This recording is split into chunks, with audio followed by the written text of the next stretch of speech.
जिल्ह्यामध्ये जे शस्त्र परवाने त्याची तपासणी करते, ज्याच्यावर गंभीर स्वरूपाचे गुन्हे दाखल ते शस्त्र परवाने रद्द करणार असल्याची माहिती. आपण जर अवैध शस्त्राबद्दल विचार केला तर मागच्या वर्षभरात 16 देशी कट्टे तसेच 100 पेक्षा जास्त तलवार, कोयते वगैरे आपण जप्त केलेले आहे, ज्यामध्ये काही कुरिअरच्या माध्यमातून तलवार वगैरे पण येत होती, ती पण जप्त केलेली आहे. पण त्याला जोडून परवानादार शस्त्र पण आपल्याकडे 652 आहे आणि त्याची तपासणीचा प्रोसेस सुरू आहे. बरेच लोकांवर क्रिमिनल रेकॉर्ड त्या शस्त्र लायसन्स नंतर गुन्हे घडलेले असा आढळून आलेला आहे.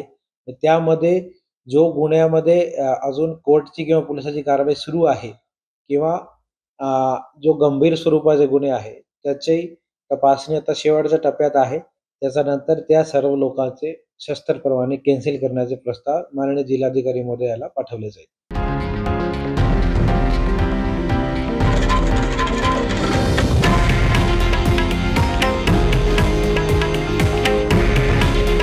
हे आहे देशातील नंबर 1 न्यूज नेटवर्क आणि आपण पाहत आहात TV9 मराठी. काळजी तुमची, हित महाराष्ट्राचं.